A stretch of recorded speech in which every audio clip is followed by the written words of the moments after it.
कल हमने जो टॉपिक डिस्कस किया था लास्ट टाइम वो था हमारा मोमेंटम, और आज उसी को आगे हम कंटिन्यूस करते हैं न्यूटन्स के सेकंड लॉ ऑफ मोशन को। तो क्या कोई बच्चा मुझे बता सकता है कि what is Newton second law of motion?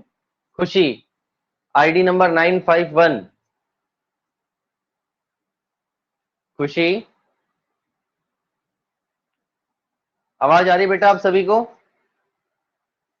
Yes sir. Okay, what is Newton's second law of motion? Lalit, दिया, Sir, the rate of change of momentum of a body is directly proportional to force applied. Force applied, very good. देखो कल हमने class में topic discuss किया था बेटा momentum का, जिसका सिंबल क्या बताया था मैंने आपको? पी। और मोमेंटम की ही अगर हम बात करें तो उसी से क्या निकालते हैं हम? जो मोमेंटम का फॉर्मूला है उसी से हम उसकी यूनिट निकालते हैं। बेटा बोर्ड आपको इजीली विजिबल हो रहा है सबको? Yes sir. ओके, मोमेंटम के फॉर्मूला जो है वो क्या बताया था मैंने आपको? मास इनटू वेलोसिटी, और इसी से इसकी यूनिट क्या निकाली थी? मास की यूनिट किलोग्राम, वेलोसिटी की unit metre per second. So the unit of momentum is kilogram metre per second. अब न्यूटन का जो थर्ड लॉ है, सेकंड लॉ है, तो न्यूटन सेकंड लॉ इस मोमेंटम के ऊपर बेस है पूरा का पूरा। देखो इधर, न्यूटन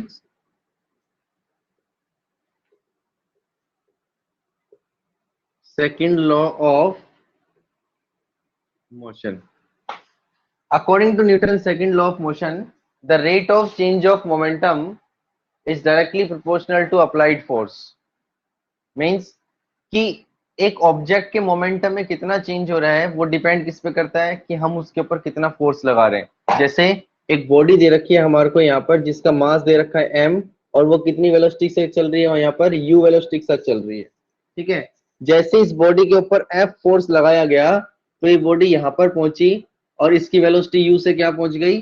v पहुंच गई। तो जब वेलोसिटी चेंज हुई बॉडी की तो उसमें क्या प्रोड्यूस हुआ बेटा? मतलब उसका जो मोमेंटम है वो क्या होगा? चेंज होगा।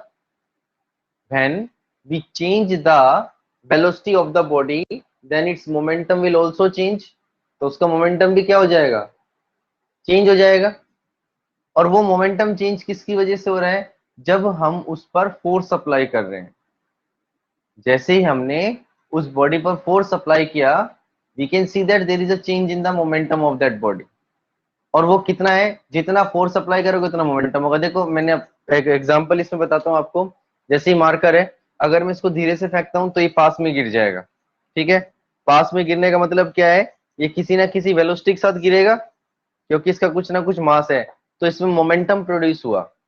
दूसरा, अगर मैं इसको एक ज्यादा फोर्स लगा के फेंकता हूं तो ये ज्यादा डिस्टेंस कवर करेगा, और जब ज्यादा डिस्टेंस कवर करेगा तो इसका मतलब उसमें भी ज्यादा वेलोसिटी भी ज्यादा हुई है, तो उस कंडीशन के अंदर मोमेंटम क्या होगा? ज्यादा होगा। मैंने आपको दो पॉइंट बताए थे कि हम मोमेंटम को कैसे चेंज कर सकते हैं। एक तो velocity by changing the velocity and by changing the mass. ठीक है, तो rate of change of momentum, Newton second law क्या कहता है? Rate of change of momentum is directly proportional to applied force। Directly proportional to applied force. तो rate of change of momentum मतलब force जो है वो डायरेक्टली प्रोपोर्शनल है किसके? Rate of change of momentum. Rate का मतलब होता है कि मोमेंटम में कितना चेंज हुआ और कितने टाइम में हुआ। मींस चेंज इन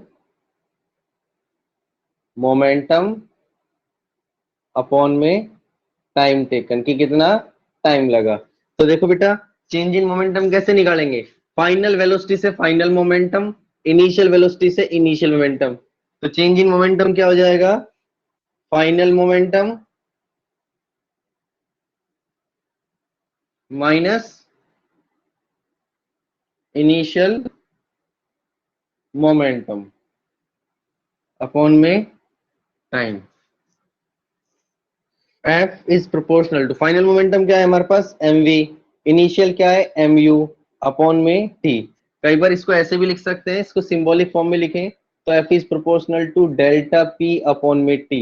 ये जो p है किसको शो कर रहा है, मोमेंटम को। डेल्टा सिंबल होता है चेंज इन, कि मोमेंटम में कितना चेंज हुआ, ये उसको शो करता है यहाँ पर। So mv minus mu, then f is proportional to, दोनों में m क्या आ गया कॉमन, अंदर बन गया v minus U upon T. और as you know very well, v minus U upon T किसका फॉर्मूला है, ये एक्सीलरेशन का। फर्स्ट चैप्टर में पढ़ा था, change in velocity in the given time या rate of change of velocity is called acceleration. तो यहां से v minus U upon T की जगह क्या पुट कर देंगे, f is proportional to m into A. ठीक है जी। अब इस प्रोपोर्शनलिटी के सिंबल को मैं हटा के इसकी जगह पर k पुट कर रहा हूं, then f is equal to k m into a. k क्या है, कांस्टेंट ऑफ प्रोपोर्शनलिटी।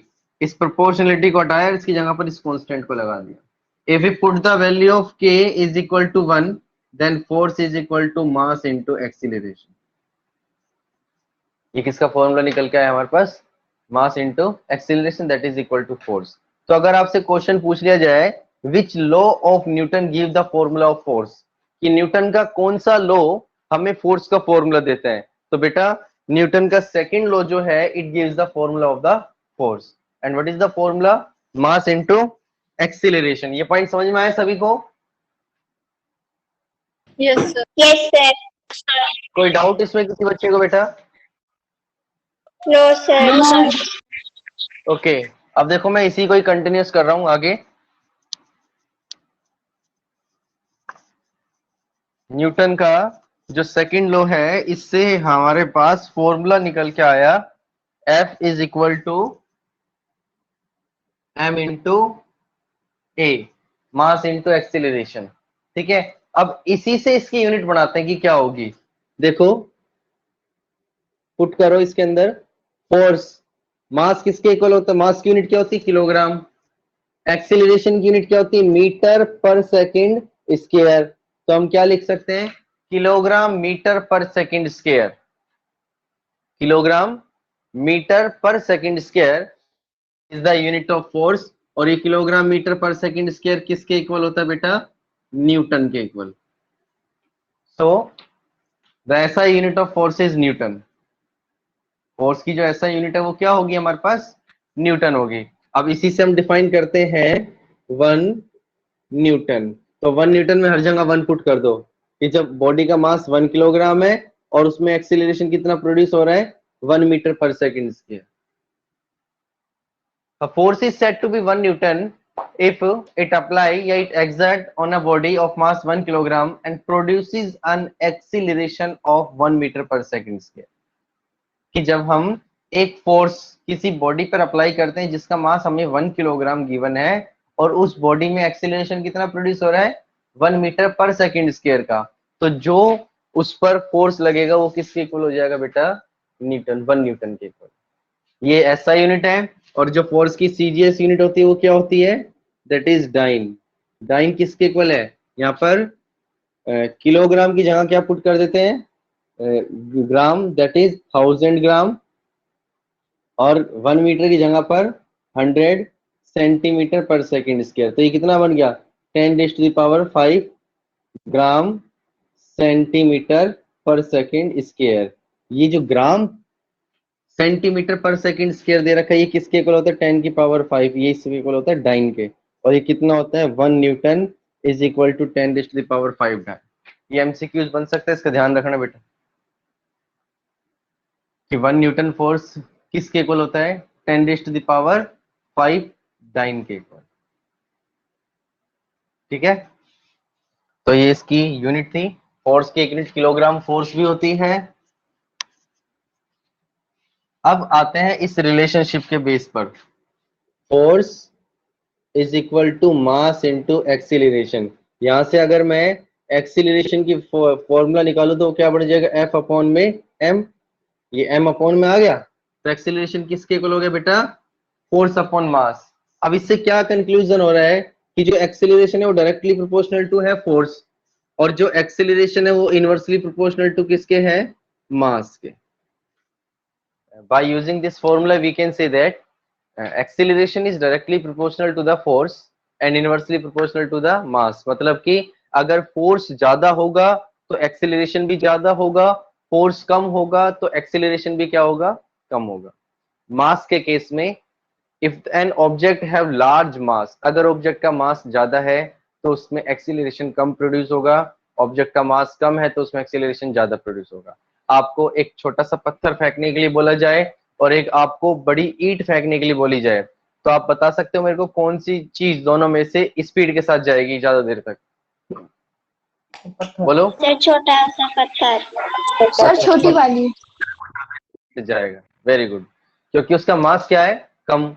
मास कम है तो एक्सेलरेशन भी क्या होगा, ज्यादा से ज्यादा प्रोड्यूस होगा।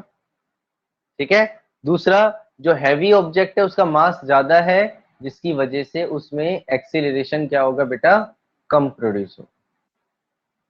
क्लियर हुआ यहाँ तक? किसी बच्चे को कोई डाउट?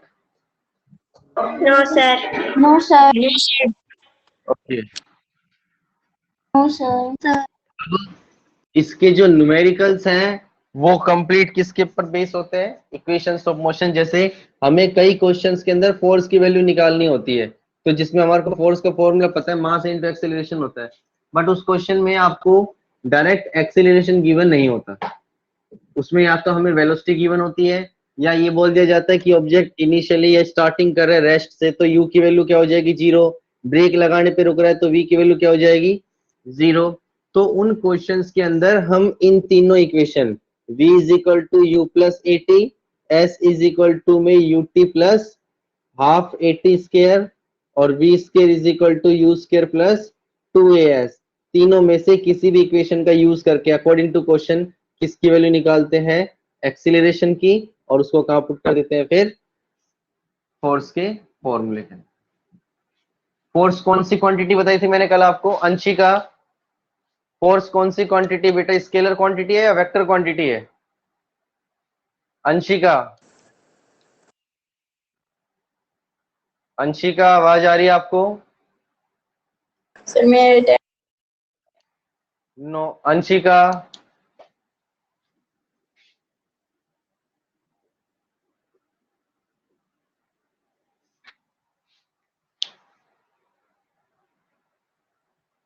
मुकुल,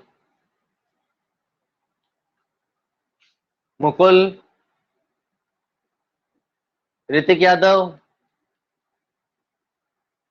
ऋतिक यादव आवाज आ रही है आपको?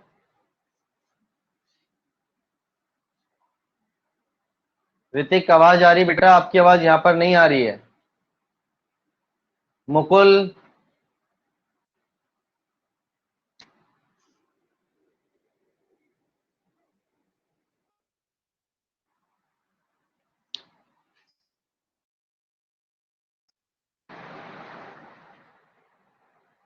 समीक्षा, बेटा आवाज आ रही है मेरी सभी को? Yes sir. Okay. समीक्षा, फोर्स कौन सी क्वांटिटी है बेटा? Yes sir. फोर्स कौन सी क्वांटिटी है बेटा, स्केलर या वेक्टर? खुशी, 2152, खुशी। Sir vector quantity. Very good, force is the vector quantity. मैंने कल भी आपको बताया था, क्योंकि इसके अंदर मैग्नीट्यूड भी होता है और साथ में क्या होती है, डायरेक्शन भी होती है। Okay, Tanvi, yes sir. Tanvi आवाज आ रही है? Yes sir. What is unbalanced force बेटा, what is unbalanced force?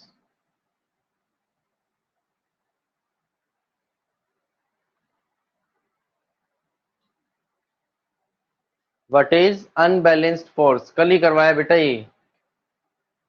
Sir मैं अनबैलेंस्ड फोर्स आइटल। क्या होते हैं?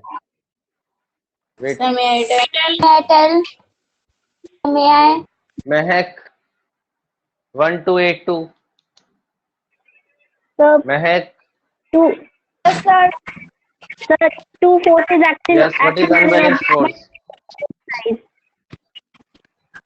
सर तब किसी ऑब्जेक्ट पे फोर्स लगाया आवाज, जाता है टू साइड से तब रिजल्ट जीरो नहीं होता okay. If the resultant force acting on an object is not zero, then the force is said to be unbalanced force. Tanvi बेटा इसको लर्न करो. ओके इसमें हमारा नेक्स्ट कंसेप्ट आता है applications of Newton's second law of motion. Applications of Newton's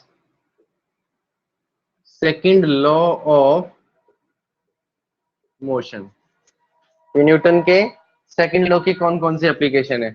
first application इसमें क्या आती है? A cricket player moves his hand backward while catching a ball. जब भी कोई क्रिकेट प्लेयर क्रिकेट खेलने के दौरान कैच करते हैं बॉल को तो अपने हाथ को क्या होता है पीछे की तरफ लेकर आते हैं. ऐसा क्यों होता है? तो ये किसी की वजह से होता है बेटा. ये न्यूटन्स का सेकंड लॉ है. क्योंकि जब कोई प्लेयर कैच करता है तो देखो जो बॉल आ रही है, जो प्लेयर ने शॉट मारा है तो बॉल आ रही है मोशन में, तो उस बॉल के पास कुछ ना कुछ वेलोसिटी है और उस बॉल का कुछ ना कुछ मास है. तो हम क्या कह सकते हैं कि उस बॉल के पास मास और वेलोसिटी दोनों है. तो उस बॉल के अंदर क्या प्रोड्यूस होया हुआ है बेटा? मोमेंटम. क्रिकेट की बॉल में क्या प्रोड्यूस हो रहा है? मोमेंटम. अगर प्लेयर और मोमेंटम हमेशा मैंने बता रखा है कि आपको ट्रांसफर हो जाता है एक बॉडी से दूसरी बॉडी में. जब क्रिकेट प्लेयर कैच पकड़ता है तो बॉल का सारा मोमेंटम हाथ में ट्रांसफर हो जाता है. अगर वो उसको हाथ को आगे लेकर जा रहा है तो बॉल की वेलोसिटी ज्यादा है. ज्यादा वेलोसिटी तो मोमेंटम भी ज्यादा होगा. बट जैसे जैसे वो अपने हाथ को पीछे लेके आता है तो बॉल को पकड़ने के लिए टाइम बढ़ जाता है. भाई एक तो जल्दी से पकड़ ली उसने कैच और एक वो अपने हाथ को पीछे लेकर आ रहा है. तो क्या बढ़ा रहा है? टाइम इंटरवल बढ़ा रहा है. जैसे टाइम इंटरवल बढ़ रहा है कैच पकड़ने के लिए तो उस बॉल की जो वेलोसिटी है वो भी टाइम के साथ साथ क्या होती जा रही है? कम होती जा रही है. क्योंकि मास तो कम हो ही नहीं सकता, बॉल तो फिक्स है. बट उसकी जो वेलोसिटी है वो डिक्रीज होती जा रही है, कम होती जा रही है. और वेलोसिटी डिक्रीज होगी तो क्या डिक्रीज होगा? मोमेंटम. तो इसी वजह से ताकि उसके हाथ पर चोट ना लगे वो क्या करता है? अपने हाथ को पीछे लेके जाता है जिससे increase the time interval to catch the ball by which the velocity of the ball decreases which reduce the momentum of the ball. जो बॉल का मोमेंटम है उसको रिड्यूस कर देता. समझ में आया बेटा? यस सर सेकंड आता है case of seat belt. Seat belt का केस क्या होता है कि जब भी हम गाड़ी में बैठते हैं तो हम हमेशा सीट बेल्ट लगाते हैं और लगानी भी चाहिए. उसका रीजन क्या है? क्योंकि जब गाड़ी चल रही है तो सपोज करो बाई चांस अगर आगे कुछ आ जाता है, क्योंकि देखो गाड़ी जब चल रही तो गाड़ी के साथ साथ हम भी मोशन में, हम भी वेलोसिटी से मूव कर रहे हैं. तो हमारी बॉडी में क्या प्रोड्यूस होया हुआ है? मोमेंटम प्रोड्यूस होया हुआ है. गाड़ी के अंदर ही मोमेंटम है. अगर बाई चांस सामने से कोई आ जाता है तो हमें सडनली कई बार ब्रेक लगाने पड़ते हैं. और जब ब्रेक लगाने पड़ते हैं तो क्या होता है कि जो लार्ज मोमेंटम गाड़ी का है वो एकदम से जीरो हो जाता है और हमारी बॉडी ब्रेक लगते के साथ ही कहां जाती है? आगे की तरफ जाती है. ठीक है जी. जब बॉडी स्पीड से आगे जाएगी तो हमारी बॉडी पर चोट लग सकती है जैसे हम बोनट से टकराएंगे. तो उसके अंदर क्या किया जाता है? जब हम सीट बेल्ट लगाते हैं तो सीट बेल्ट हमें रोकती है आगे जाने से, मतलब हमारी बॉडी की जो स्पीड है उसको कम कर देती है. भाई हम सीट बेल्ट लगाने के बाद एकदम से तो आगे गिर नहीं पाएंगे. सीट बेल्ट उसकी स्पीड को क्या कर देती है? रिड्यूस करती है. और स्पीड या मतलब वेलोसिटी ये रिड्यूस होगी तो मोमेंटम भी क्या होगा? रिड्यूस होगा, जिससे हमें चोट लगने से बच जाते हैं. समझ में आया? यस सर ये भी किस पे बेस्ड है? न्यूटन्स के सेकंड लॉ के ऊपर. थर्ड आता है इसके अंदर case of high jump. Case of high jump के केस में देखो जितने भी एथलेटिक्स गेम होते हैं, कबड्डी, कुश्ती, kho kho, high jump, long jump, ये कभी भी फर्श पे हार्ड सरफेस पर नहीं होते. किस पर? हार्ड सरफेस पर नहीं होते। ये किस पे होते हैं? या तो मैट्रिसेस और या किस पे होते हैं?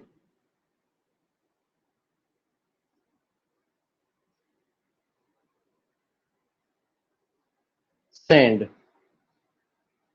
मिट्टी पर होते हैं। उसका रीजन क्या है? जैसे सपोज करो कोई प्लेयर हाई जंप कर रहा है और वो किसी सर्टेन हाइट से ऊपर से कूदता है, तो जब वो अपनी बॉडी को लेके ऊपर से कूद रहा है तो उसकी बॉडी का कुछ ना कुछ मास है और वो किसी ना किसी वेलोसिटी के साथ ऊपर से नीचे कूद रहा है, जिससे क्या होगा, सडनली वो जैसे ही इस हार्ड सरफेस से स्ट्राइक करेगा तो उसकी बॉडी का सारा मोमेंटम इस हार्ड सरफेस में कन्वर्ट हो जाएगा, ट्रांसफर हो जाएगा। तो उसके पैरों में क्या लगेगी? चोट लगेगी बहुत ज्यादा। क्यों? क्योंकि जैसे ही उसने इस पे स्ट्राइक किया तो उसकी बॉडी का मोमेंटम बहुत ज्यादा था। उस मोमेंटम की बॉडी से एक इम्पैक्ट प्रोड्यूस हुआ उसके पैर पर। मतलब जो भी बॉडी का पार्ट इस हार्ड सरफेस से स्ट्राइक करता है उसी के ऊपर चोट लगती है। ठीक है। अगर हम बात करें मैट्रिसेस, गद्दे के ऊपर, गद्दे के प्रॉपर्टी होती है कंप्रेस करने की।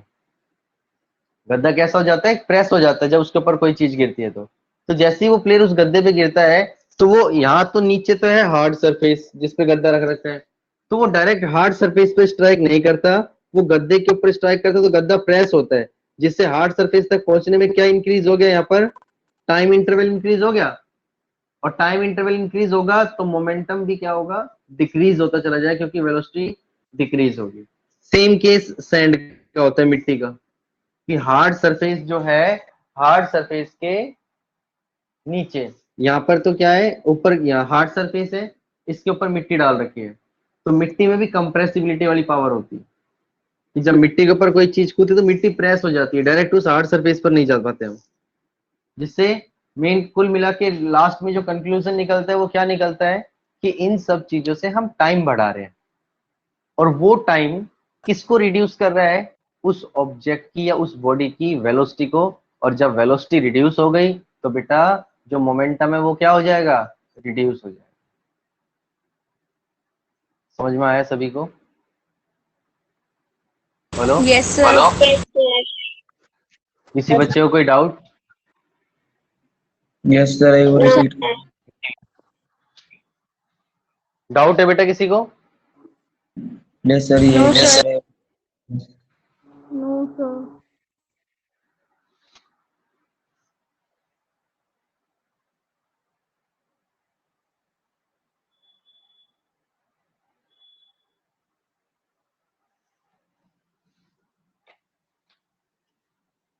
नेक्स्ट अब इसके अंदर आता है Newton's second law of motion.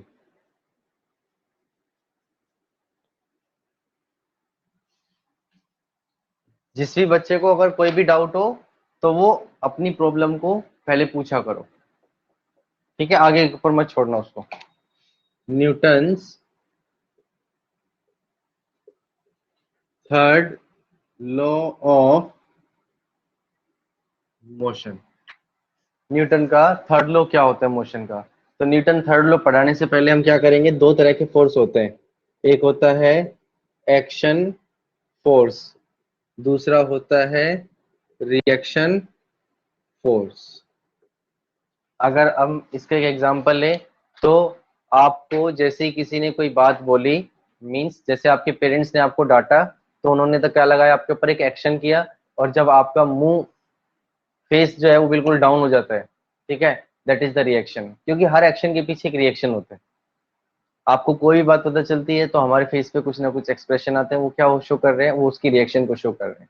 चाहे वो हैप्पीनेस हो, चाहे वो सैडनेस हो, चाहे खुशी हो, चाहे गम हो, हर चीज की फेस के ऊपर एक्सप्रेशन आते हैं और वो एक रिएक्शंस होती है। सेम केस किसमें होता है बेटा? न्यूटन्स थर्ड लॉ के अंदर भी होता है कि जब हम किसी ऑब्जेक्ट के ऊपर कोई फोर्स लगा रहे हैं तो उस फोर्स को हम क्या बोलते हैं बेटा? एक्शन फोर्स बोलते हैं। क्या बोलते हैं? Action force. और बदले में जो वो ऑब्जेक्ट अपनी रिएक्शन दे रहा है या फोर्स लगाएगा उसको क्या बोलेंगे हम? Reaction force. ये न्यूटन्स के थर्ड लॉ की एक्सप्लेनेशन है। न्यूटन्स थर्ड लॉ क्या बोलता है? To every action there is equal and opposite reaction. हर एक्शन के पीछे एक इक्वल और एक अपोजिट क्या होती है, रिएक्शन होती है। बट एक्शन और रिएक्शन जो होते हैं बेटा, वो दोनों दो डिफरेंट बॉडीज के ऊपर होते हैं, सेम बॉडी के ऊपर नहीं होते। आवाज आ रही है बेटा सभी को? Yes, sir. Sir. जो एक्शन और रिएक्शन फोर्सेस हो रहे हैं, दे एग्जर्ट या they take place on two different bodies, कभी भी एक बॉडी पर दोनों केस नहीं होते हैं। तो जे देखो, दो तरह की बॉडी मैंने आपको पहले बताई थी, एक वो है जो फोर्स लगा रही है, दूसरा वो है जिसके ऊपर फोर्स लग रहा है। ठीक है, तो ये ऑब्जेक्ट इस ऑब्जेक्ट के ऊपर अगर एक फोर्स लगा रहा है F1, तो बदले में ये ऑब्जेक्ट भी इसके ऊपर क्या फोर्स लगाएगा, F2। तो यही न्यूटन का क्या है, थर्ड लॉ, कि to every action there is equal and opposite reaction, कि अगर हम किसी ऑब्जेक्ट के ऊपर एक फोर्स लगाएंगे तो बदले में वो ऑब्जेक्ट भी हमारे ऊपर क्या लगाएगा, एक फोर्स लगाएगा। In every situation, her condition के अंदर। अब देखो, जैसे हम इस बोर्ड पर फोर्स लगा रहे हैं, तो बदले में ये बोर्ड भी हमारे ऊपर क्या लगा रहा है, फोर्स लगा रहा है। मींस अगर आपने अगर स्केटिंग पहन रखे हैं और स्केटिंग पहन के आप फोर्स लगा रहे हैं किसी भी वॉल के ऊपर, तो जैसे आप उसको फोर्स लगा के पीछे हटते हो तो आप क्या देखते हो, आप पीछे की तरफ जाते हो स्केट्स के साथ। क्यों? क्योंकि जितना फोर्स आपने लगाया है उस वॉल पर, वो वॉल उतना ही फोर्स किस पे लगा रही है, आप पे लगा रही है। तो जो फोर्स आपने वॉल पे लगाया है वो तो कौन सा काम करेगा, एक्शन फोर्स का, और जो वॉल आपके ऊपर लगा रही है वो कौन सा काम होगा बेटा, रिएक्शन फोर्स का। दोनों फोर्स की वैल्यू हमेशा एवरी कंडीशंस के अंदर, इन एवरी सिचुएशंस, दोनों वैल्यू क्या होगी, हमेशा सेम होगी। जो एक फोर्स लगेगा बदले में दूसरा फोर्स लगेगा उसके अपोजिट डायरेक्शन में। So we can see that according to Newton's third law of motion, to every action there is equal and opposite reaction। यहां तक क्लियर हुआ? और एक लाइन और Yes. जरूर याद रखना कि जो एक्शन और रिएक्शन फोर्सेस हैं, both are take place on two different bodies simultaneously. ये नहीं है कि एक बॉडी ने पहले फोर्स लगाते दूसरी बॉडी सोचेगी हाँ मैं लगाती हूँ, ऐसा नहीं है। साइमल्टेनियसली जब वो लगा रही तो उसी टाइम दूसरी बॉडी भी उसके ऊपर फोर्स लगाए। ठीक है, ये हमारे पास न्यूटन का थर्ड लॉ है, और ये इसका फॉर्मूला भी उस तरह से लिख सकते हैं हम, F इज इक्वल टू में माइनस F2। इससे भी क्वेश्चन बन सकता है कि आपको ये दे दिया F1 is equal to minus F2, और उसमें पूछ लिया कि विच law of Newton express by this formula. तो कौन सा लॉ एक्सप्रेस होगा इससे, न्यूटन का थर्ड लॉ ऑफ मोशन। ठीक है, अब यहाँ पर क्या आती है, इसकी एप्लीकेशंस आती है। एप्लीकेशंस मतलब ये यूज कहाँ कहाँ होता है। तो फर्स्ट एप्लीकेशन की अगर हम बात करें, पहली एप्लीकेशन के केस में क्या होगा, walking of a person, walking of a person, कि जब भी कोई चलता है तो वहां पर न्यूटन का थर्ड लॉ फॉलो होता है। कैसे? क्योंकि जब हम चलते हैं ना तो हम क्या करते हैं, पीछे वाले पैर से अर्थ सरफेस ग्राउंड के ऊपर फोर्स लगा रहे हैं, कहां पर, बैकवर्ड डायरेक्शन के अंदर।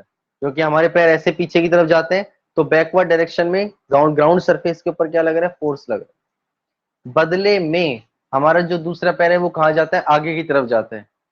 क्यों? क्योंकि हमने तो ग्राउंड पर फोर्स लगाया बैकवर्ड, और ग्राउंड अब हमारे ऊपर फोर्स कहाँ लगा रहा है, फॉरवर्ड डायरेक्शन के अंदर, इन इक्वल मैग्नीट्यूड। दोनों का जो मैग्नीट्यूड निकल के आएगा वो हमेशा क्या होगा, इक्वल होगा। ठीक है, अब देखो आपने जैसे गेम्स वगैरह जब हम देखते हैं तो कोई रनर जब अपनी रेस शुरू करता है तो ऐसे नहीं कि सीधे भागना शुरू कर देता है, वो पहले अपनी पोजीशन में बैठते हैं, और जब बैठते हैं ना तो उनका जो पीछे वाला पाँव होता है ना, वो एक इस तरह का सरफेस बना हुआ होता है, फुट रेस्ट, इसके ऊपर उनका पाँव रखा हुआ होता है। ठीक है, अब जब वो इसके ऊपर अपने पाँव को लगा के रखते हैं तो वो इसके ऊपर एक बैकवर्ड डायरेक्शन में फोर्स लगा रहे हैं। जैसे ही जब वो भागते हैं तो ये जो सरफेस है ये उनके ऊपर कहाँ फोर्स लगाएगा, फॉरवर्ड डायरेक्शन के अंदर। कहाँ फोर्स लगाएगा, फॉरवर्ड डायरेक्शन के अंदर, जिसकी वजह से वो स्पीड के साथ अपनी रनिंग करता है। तो यहां भी क्या यूज हो रहा है, Newton's third law of motion.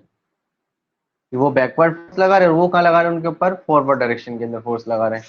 तीसरा केस इसके अंदर हम ले सकते हैं, केस ऑफ स्विमिंग। स्विमिंग के केस में क्या होता है, जब हम स्विमिंग करते हैं तो हम वाटर के ऊपर जो फोर्स लगा रहे हैं, कहाँ लगा रहे हैं, बैकवर्ड, पानी पीछे की तरफ जा रहा है, हम वाटर को ऐसे डिस्प्लेस कर रहे हैं तो वाटर पीछे की तरफ जा रहा है, उस पर बैकवर्ड डायरेक्शन में फोर्स लग रहा है। इन रिटर्न वाटर हमारी बॉडी पर कहाँ फोर्स लगा रहा है, फॉरवर्ड डायरेक्शन में, क्योंकि हम आगे की तरफ जा रहे हैं और वाटर कहाँ जा रहा है, पीछे की तरफ जा रहा है। तो जो हम वाटर पे फोर्स लगा रहे हैं बेटा, वो तो है हमारा एक्शन फोर्स, बदले में जो वाटर फोर्स लगा रहा है वो कौन सा फोर्स है हमारे पर, रिएक्शन फोर्स। क्लियर। एक केस ऑफ बोट भी आता है इसके अंदर, जब हम नाव से उतरते हैं तो क्या होता है, जैसे ही हम एक पांव बाहर रखते हैं और फिर दूसरा पांव जब बाहर लेकर आते हैं तो बोट जो होती है वो पीछे की तरफ जाती है। वो क्यों, क्योंकि जब हम दूसरा पांव बाहर लेकर आते हैं ना तो बोट को पीछे की तरफ बैकवर्ड डायरेक्शन में पुश करते हैं, मतलब एक फोर्स लगा रहे हैं बोट पर बैकवर्ड डायरेक्शन में। इन रिटर्न बोट हमारे ऊपर कहां फोर्स लगाएगी, फॉरवर्ड डायरेक्शन में। यही रीजन है कि जो बोट जिनकी जो चलाते हैं वो क्या करते हैं, उस बोट को टाई अप मतलब बांध के रखते हैं कॉर्नर के ऊपर। वो बांध के क्यों रख रहे हैं, क्योंकि अगर बाई चांस वो बोट को ना बांधे तो जैसे हम फोर्स लगाएंगे तो बोट क्या होती है, पानी के बीच में जा सकती है।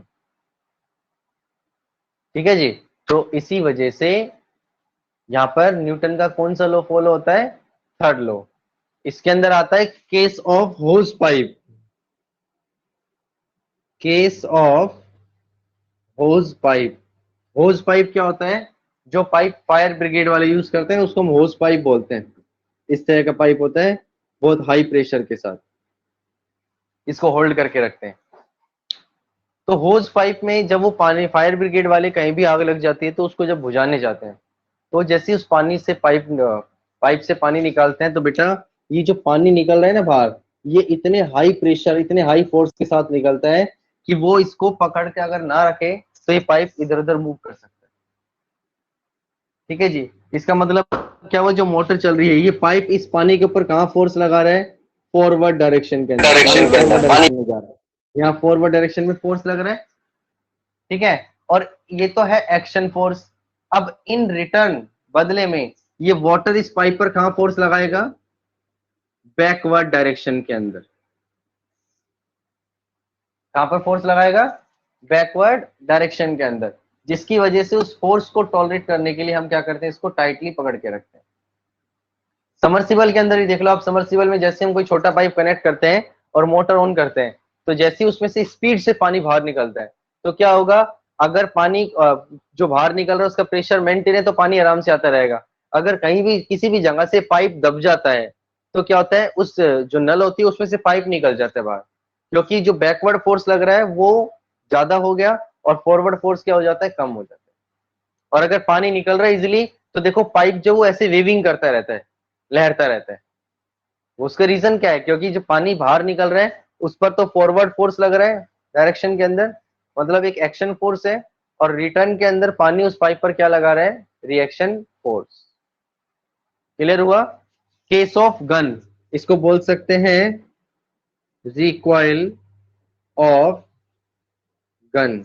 रिकॉइल ऑफ गन के केस में भी यही है, जैसे ही हम किसी भी गन से कोई भी बुलेट फायर करते हैं तो क्या होता है, ये जो गन है ये इस बुलेट पर एक फोर्स लगा रही है, कहां पर, फॉरवर्ड डायरेक्शन के अंदर, जिसको हम एक्शन फोर्स बोलते हैं। इन रिटर्न ये बुलेट भी इस गन पर क्या लगाएगी, रिएक्शन फोर्स, बैकवर्ड डायरेक्शन में, जिसकी वजह से जिसका ऊपर का शटर होता है ये क्या होता है, रिकॉइल हो जाता है।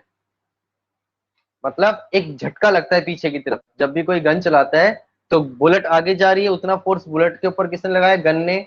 बुलेट उतना ही फोर्स कहाँ लगाती, गन पर, जिस फोर्स की वजह से जैसे हम गन को चलाते हैं तो हमारे हाथ पर क्या होता है, झटका लगता है, इसलिए उसको टाइट से पकड़ के रखते हैं। क्योंकि यहाँ भी क्या काम आ रहा है, न्यूटन का थर्ड लॉ ऑफ मोशन। तो बेटा देखो ये जितनी भी एप्लीकेशंस बताई है, ऐसी बहुत सी एप्लीकेशंस है, हम सिर्फ जनरल एप्लीकेशन की बात कर रहे हैं। रॉकेट का केस भी हो सकता है, यहाँ पर जेट एरोप्लेन का केस भी हो सकता है, क्योंकि जब वो ऊपर जाते हैं तो जो हाई पावर के साथ गैसेस एग्जिट करती है, मतलब इमिट करती है उसमें से, तो वो गैस पे फोर्स लग रहा है डाउनवर्ड डायरेक्शन में, और इन रिटर्न गैस कहां पर फोर्स लगाएगी, उस फ्लाइट पर या रॉकेट पर, अपवर्ड डायरेक्शन के अंदर। ठीक है। तो ये सभी थी Newton's third law of motion और उसकी एप्लीकेशंस। तो आपको याद रखना है कि आपसे एप्लीकेशन भी पूछी जा सकती है और उसके ऊपर लो पूछा जा सकता है कि कौन सा लो इसके लिए रिस्पॉन्सिबल है। ठीक है बेटा, तो इसको टॉपिक को अच्छे से रिवाइज करना, उसको ध्यान से समझना, और अगर कोई डाउट हो तो उसको नोट करना, ताकि हम कल लास्ट क्लास इस चैप्टर की, फिर हम उसको नेक्स्ट जो क्लास शुरू होगी वीक से, उसमें हम एक थर्ड चैप्टर शुरू करेंगे, ग्रेविटेशन। सो थैंक यू बेटा, God bless you, stay home, stay safe, और be regular in the class. Okay.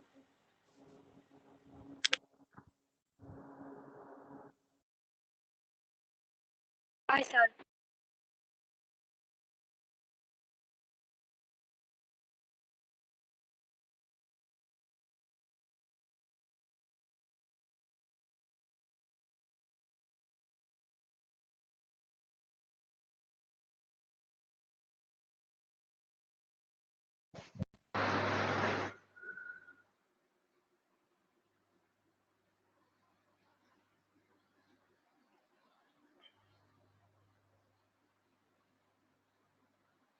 Mahak, Prashant, leave the class.